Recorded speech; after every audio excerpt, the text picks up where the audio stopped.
Olá, amigos, irmãos e visitantes do canal Alisson Dias, e hoje nós vamos continuar os estudos no capítulo 12 de Apocalipse, da nossa série Apocalipse Completo. E hoje nós vamos estudar esse capítulo que é tão divergente. Já tem outros 3 ou 4 estudos sobre esse capítulo, tá? Até com edição bonitinho, e eu vou deixar na descrição se você quiser ver os outros, tá?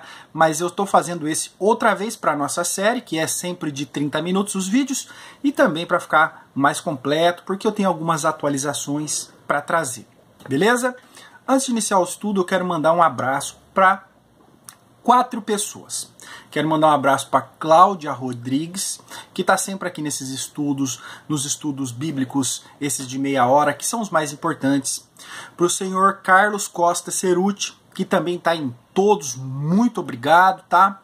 E também pelo casal Corichita, que é o Alex e a Mari Corichita. Mari, se eu pronunciei errado o seu nome, me perdoe. Eu sou do interior de Santa Cruz do Rio Pardo. Dá um desconto aí. Obrigado vocês, porque final de ano agora vocês perceberam que diminuiu um pouco o fluxo de vídeos, porque é muito complicado gravar aqui, porque no final de ano o serviço quadriplica, aqui nós trabalhamos muito mais.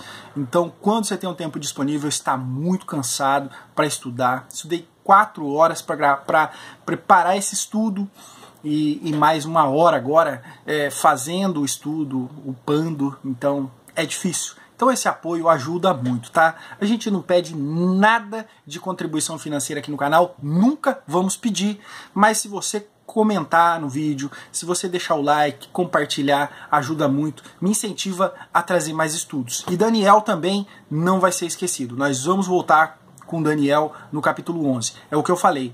Daniel, capítulo 11, é esse finalzinho, eu vou demorar mais de 6 horas para preparar isso tudo. Então, dá um apoio aí, dá um incentivo. E hoje nós vamos estudar o capítulo 12 de Apocalipse, daquela mulher mitológica, né? A mulher vestida de sol, com uma coroa de 12 estrelas, com a lua debaixo dos pés. E nós vamos estudar esse capítulo completo, tá bom? Então vamos lá. Vamos fazer a primeira leitura, versículos 1 e 2, lembrando para você que se você quiser acompanhar a leitura, se não tiver uma Bíblia na mão, não tem problema, que na descrição tá aí todas as passagens para você acompanhar, divididinho, bonitinho. Vamos lá. Primeira leitura, versículos 1 e 2. E viu-se um grande sinal no céu, uma mulher vestida de sol, tendo a lua debaixo de seus pés e uma coroa de 12 estrelas sobre a sua cabeça. E estava grávida, gritando com dores de parto, sofrendo tormentos para dar à luz. Então foi visto um sinal no céu, e esse sinal dizia que tinha uma mulher, ela estava vestida de sol, ela estava resplandecente, tá? E ela tinha a lua debaixo dos pés, pisava sobre a lua, e uma coroa na cabeça com 12 estrelas nessa coroa. E ela estava grávida, ela tinha uma barriga grande, e ela estava sofrendo com dores de parto, ela estava gemendo de dor porque ela ia ter filhos, sofrendo tormentos para dar à luz. Qual é o símbolo disso? Hoje tem muitas interpretações, tá? As principais são aquelas que dizem que essa mulher é Maria, da Igreja Católica, outros dizem que essa mulher é a Igreja, outros dizem que essa mulher é Israel. Eu tenho aí plena convicção, já estudei muito sobre o assunto, e essa mulher trata-se de Israel. Hoje a gente precisa estudar muito, mas se a gente pegar histórias bíblicas de casos parecidos, você vai ver que o povo antigo, o povo do Antigo Testamento, reconhecia esses sinais facilmente. Tá? Aquele povo do passado, os judeus, eles reconheciam sem nenhuma dificuldade. Tá? Quando José teve um sonho, ele teve um sonho bem parecido com esse da mulher. E o pai dela interpretou rápido. Gênesis 37, 9 e 10, vamos ler essa passagem. Diz o seguinte, ó. E teve José outro sonho e contou aos seus irmãos e disse: eis que tive ainda outro sonho. Eis que o sol, a lua e 11 estrelas se inclinavam a mim. Olha, sol, lua, 11 estrelas. Bem parecido com a mulher lá, né? A mulher tinha 12, mas não esqueça que José estava no meio. Ele era a 12ª estrela. E contando ao seu pai e seus irmãos, repreendeu o seu pai e disse-lhe: que sonho é esse que tiveste? Porventura viremos eu, tua mãe e teus irmãos inclinar-nos a ti em terra? O que Jacó percebeu? Ele já percebeu, matou a charada na hora. As estrelas são os filhos, por isso que são 12. O sol sou eu, né, o cabeça da casa, e a lua, as minhas esposas. Então ele percebeu na hora. Então para nós aqui fica fácil também, seguindo a cultura judaica, seguindo o pensamento daqueles judeus que estavam presentes quando esse livro foi escrito. Então para eles não foi nenhuma surpresa. Aqui se trata da nação de Israel. E a nação de Israel, ela estava o quê? Ela diz que essa mulher estava o quê? Grávida, com dores. Vocês lembram da maldição lá no capítulo 3 de Gênesis, que sofreu Eva quando ela pecou e Deus falou para ela: com dor conceberás. Vai ter muita dor para ter filhos, tá? E a mulher até hoje tem dor, mas é claro que nem todas, né? Aquela que tem condições de pagar uma cesárea não vai ter dor na hora, vai ter dor depois. Se compensa muito mais o parto normal. Mas a dor que Deus falava vai muito além do que essa dor de parto, né? As cólicas de parto. Tem muito mais do que isso. A dor dessa mulher aqui é o sofrimento que ela teve de perseguição durante toda a sua história para que viesse a dar à luz um filho muito especial. Então a nação de Israel, ela foi perseguida por grandes impérios. Ela foi perseguida pelo Egito, foi perseguida pela Síria, Medopérsia, Grécia, Roma, Babilônia, sempre foi perseguida e continua sendo até hoje, cercada dos árabes que estão louquinhos para destruir Israel, mas não conseguem. Então essa dor é por causa desse filho, o filho especial que vinha da nação de Israel. Satanás, já conhecedor desse filho, sabendo que ele chegaria, temendo a chegada dele, então perseguiu essa mulher. Então essa dor de parto é por causa desse filho que ia nascer. E diz que ela estava vestida de sol. Vestida de sol quer dizer, é glória, sol é resplandecente, né? E que sol é esse? O que significa estar vestida de sol?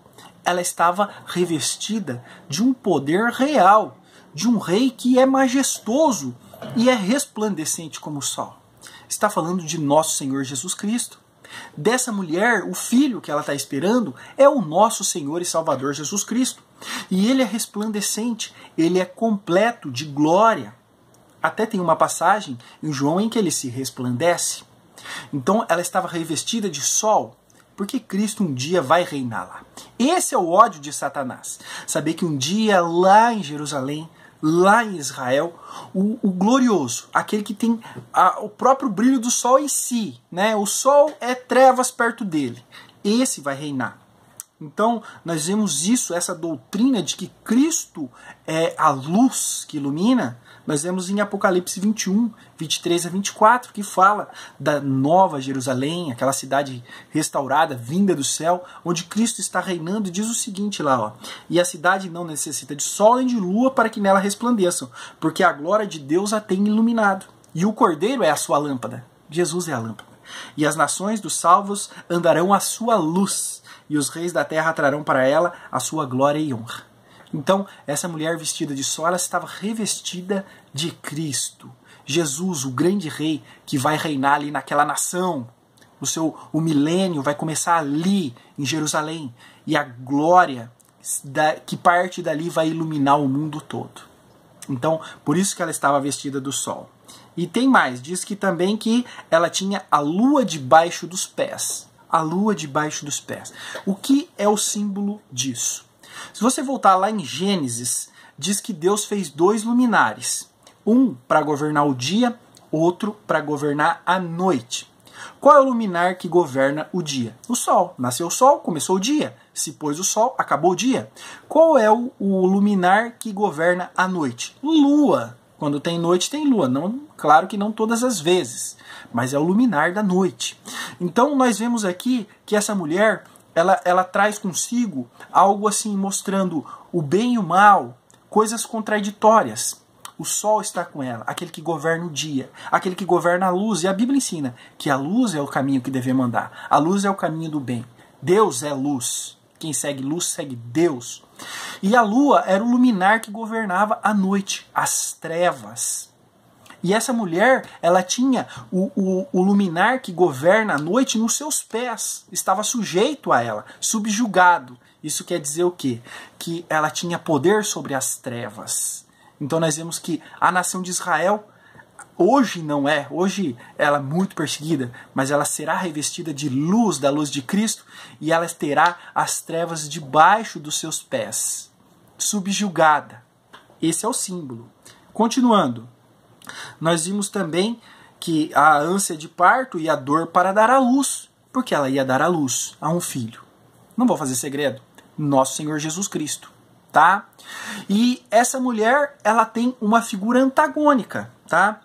Que é o nosso segundo tópico. Nós vamos falar sobre o dragão. Outro sinal também foi visto, não só a mulher. Vamos ler os versículos 3 e 4. Viu-se também outro sinal no céu.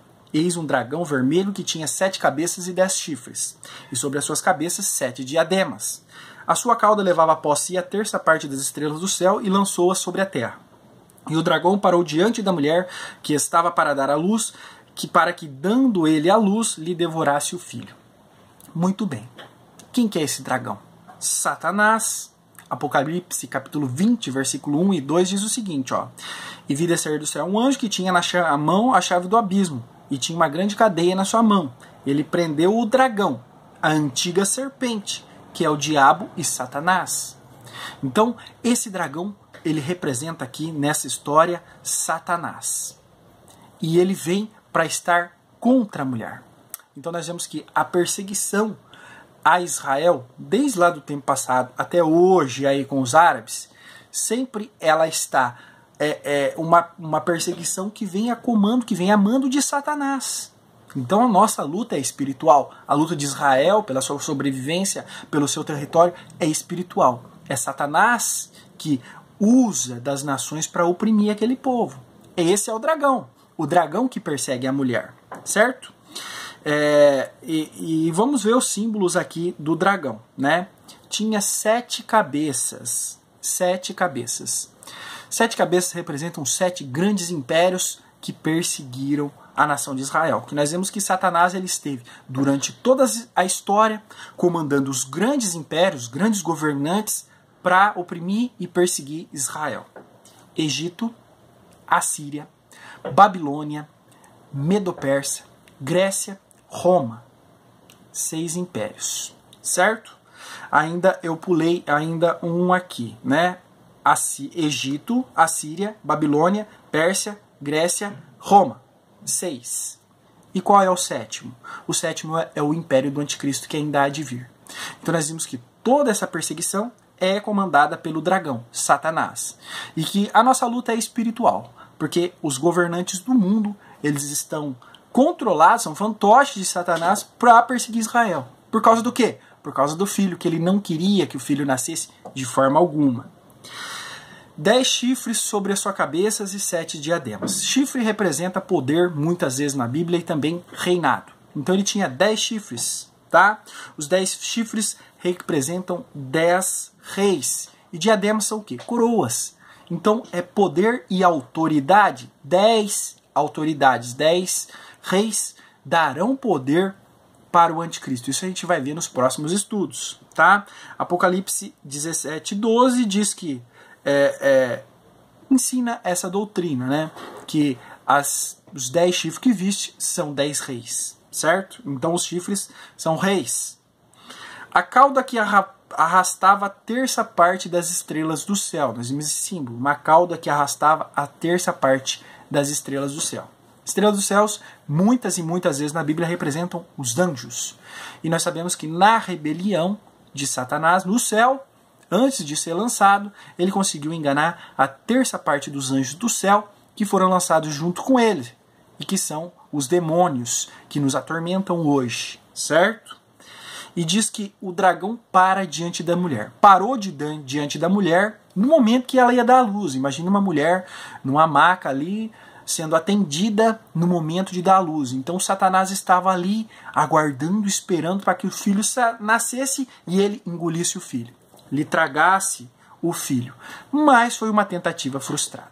Nosso Senhor Jesus Cristo nasceu, ele viveu, ele cumpriu a missão que o Pai lhe deu de morrer pelos nossos pecados e ele conseguiu completar toda a sua vida conforme os planos de Deus.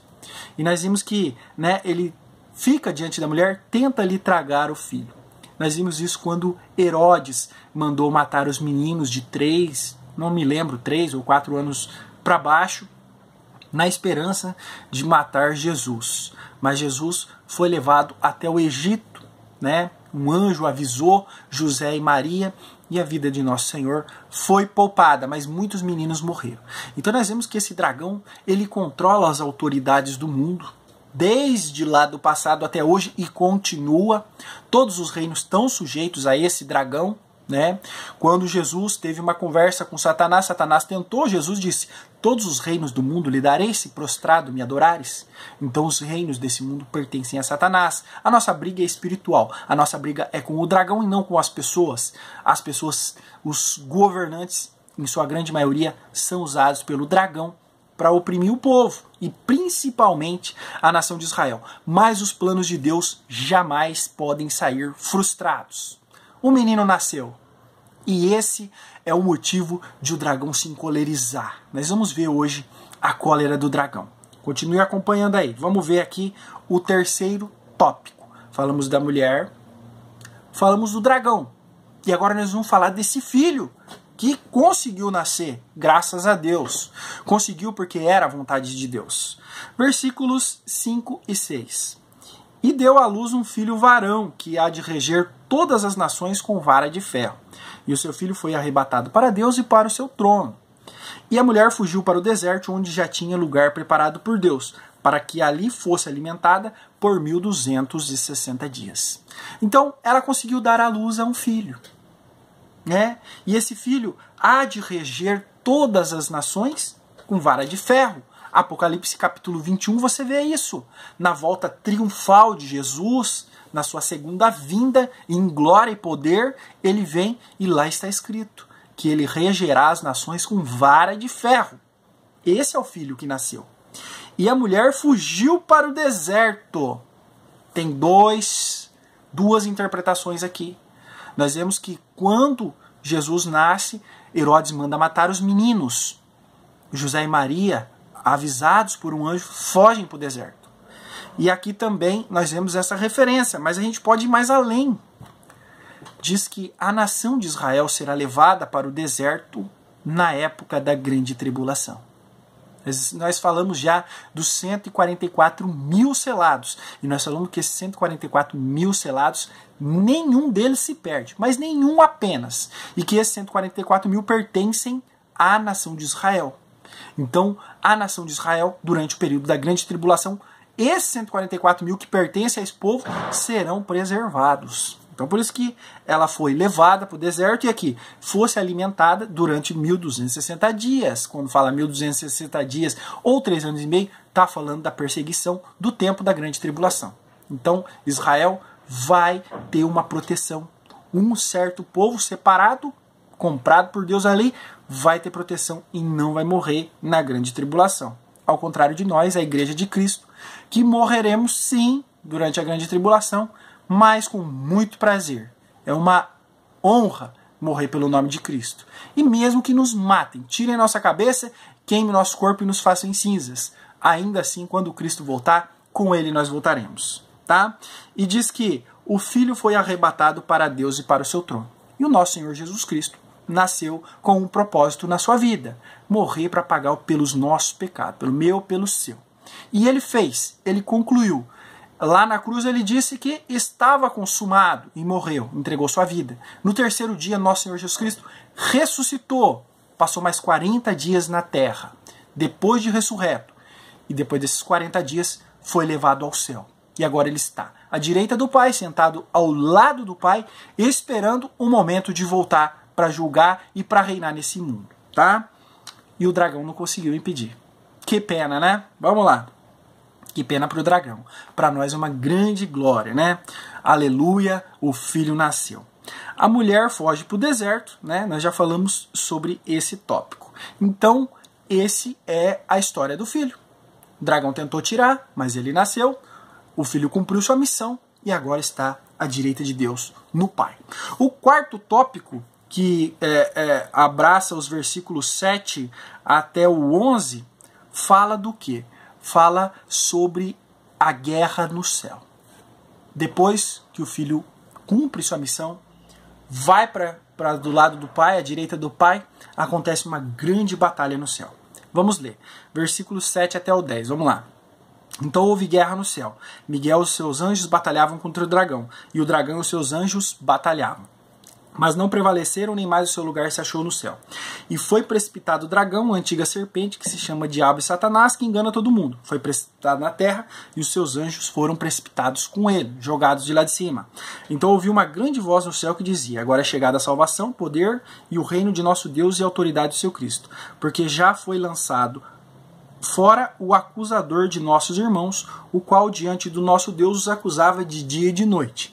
E eles o venceram pelo sangue do Cordeiro e pela palavra do seu testemunho, e não amaram as suas vidas até a morte. Então, no momento em que Cristo morreu e ressuscitou, Satanás ele já não tinha mais acesso ao céu. Vocês não acreditam nisso? Que Satanás tinha lugar no céu? Sim, o lugar de acusador. Enquanto o pecado estava no mundo sem julgamento, enquanto o homem continuava pecando, enquanto Deus ainda não tinha tomado uma atitude com porém, Satanás ele tinha o seu lugarzinho, a bancada de acusador lá no céu. E lá no céu ele nos acusava, porque o pecado clamava aqui da terra. O homem estava pecando e a justiça não tinha sido feita. Então ele tinha o lugar de acusador. Ele subia lá no céu para acusar os homens. O fulano matou, o outro roubou, o outro se prostituiu. E era esse o trabalho dele: nos acusar diante de Deus. Mas, com a morte de nosso Senhor Jesus Cristo e aqueles que depositam sua fé nele, tivemos a nossa dívida quitada e paga pelo Senhor Jesus. E o Satanás ele perdeu a sua bancada de acusador, porque agora, sim, o pecado já tinha sido julgado na pessoa de nosso Senhor Jesus Cristo, e a sentença de morte que o pecado exige tinha sido paga por ele. Agora não tinha mais lugar para o acusador. Agora só tem lugar para o advogado que nos defende a cada dia, tá? E nós que estamos em Cristo não sofremos mais nenhuma acusação, muito menos condenação, porque Cristo pagou toda a nossa dívida. Romanos 8, versículo 1 e versículo 33 diz o seguinte, portanto agora nenhuma condenação há para os que estão em Cristo Jesus, que não andam segundo a carne, mas segundo o Espírito. Não há mais acusação, porque Cristo na cruz ele pagou a sentença de morte. Quem tentará acusação contra os escolhidos de Deus? É Deus quem os justifica.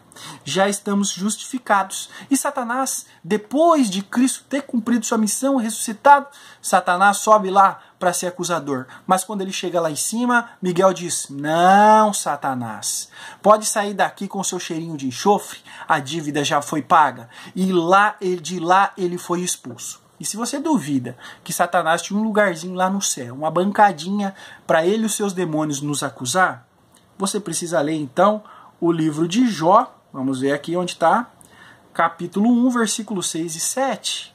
Olha aqui, diz o seguinte: e num dia que os filhos de Deus vieram apresentar-se perante o Senhor, veio também Satanás entre eles.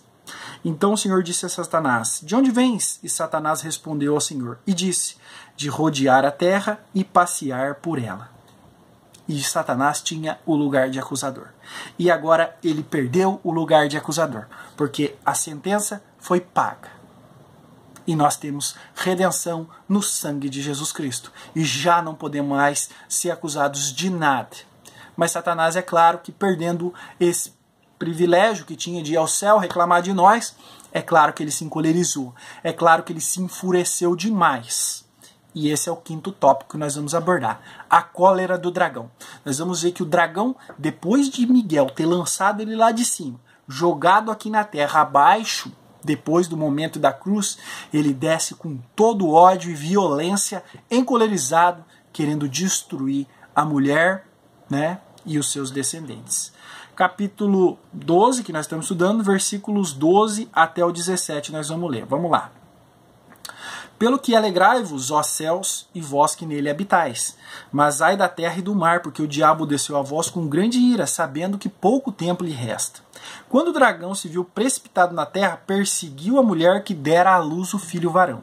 E foram dadas às mulheres 2 asas de grande águia, para que voasse para o deserto ao seu lugar, onde é sustentada por um tempo, tempos, metade de um tempo, É os 3 anos e meio da grande tribulação, fora da vista da serpente.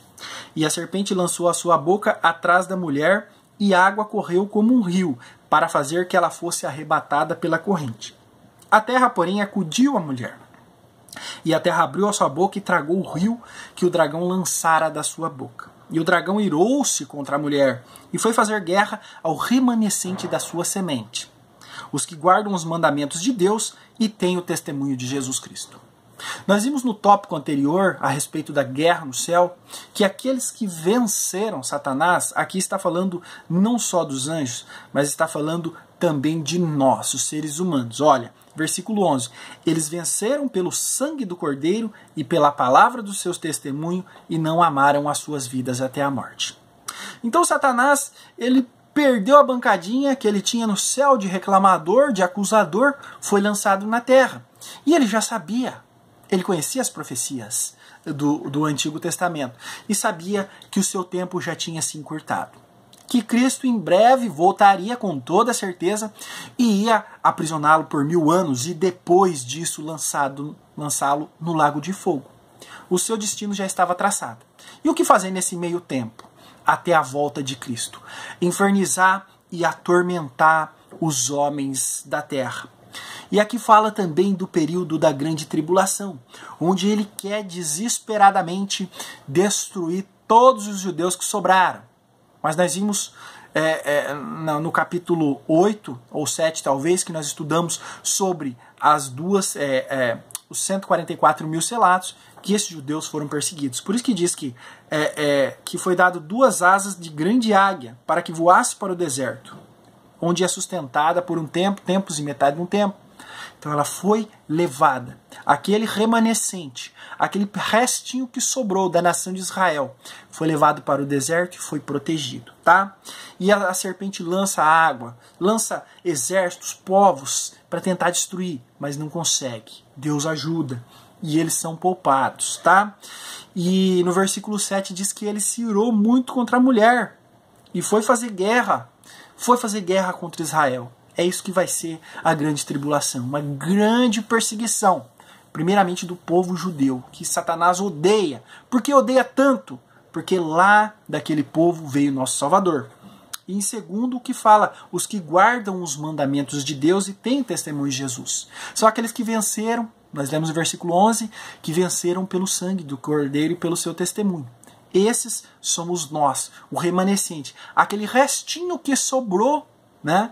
Que agora ele está perseguindo. E nós somos sementes dessa mulher. A mulher gerou o filho, e o filho gerou a igreja. E nós estamos aqui hoje, a igreja de Cristo, seguindo os mandamentos de Cristo, sabendo que teremos forte perseguição, e que a nossa guerra, a nossa luta não é contra carne e sangue, não é contra os homens, mas é contra aquele dragão, que persegue a mulher, e persegue a semente da mulher, tanto Israel como a igreja. Ele sempre vai perseguir, e que ele tem baixo da sua mão poder dos governos do mundo para nos perseguir, tá? Mas nós sabemos que o dragão, por mais encolerizado que ele seja, ou que ele esteja, uma coisa é certa. O rei, o grande rei, aquele que é a glória de Israel, né? Aquele que reveste Israel de glória, um dia ele vai voltar. Isso é certeza. Isso é infalível. Quando ele voltar, o dragão será pisoteado. Assim como a mulher tinha a lua debaixo dos pés, o luminar das trevas, assim também Satanás, que é o maioral das trevas, também será pisado, cumprindo a profecia de Gênesis capítulo 3, onde diz que a semente da mulher nasceria um filho que pisaria na cabeça da serpente. Ferida na cabeça é uma ferida mortal. E o dragão nunca irá parar de perseguir o povo de Deus. Seja Israel, seja a igreja. O dragão está enfurecido, mas com certeza nós venceremos. Os judeus serão protegidos. E nós, como mártires, morreremos por Cristo, assim como ele morreu por nós. Não importa quantas vidas serão ceifadas, ou quanto sofrimento será lançado nessa terra. A certeza é que esse filho nasceu, esse filho retornará com toda certeza, e com ele juntos nós reinaremos. Obrigado a você que assistiu o vídeo até aqui, até o final. Muito obrigado. Não é fácil fazer um vídeo desse, não é fácil fazer um estudo desse, tá? Muito obrigado pelo apoio. Deixa o like, compartilha. E se você quer ver um outro vídeo desse também, com edições e tal, tá na descrição aí, assista os outros. E também tá na descrição aí a playlist completa para você assistir todos os vídeos de Apocalipse, tá? E nós vamos sim continuar os estudos. Semana que vem, se Deus assim permitir, vamos estudar o capítulo 13. Muito obrigado.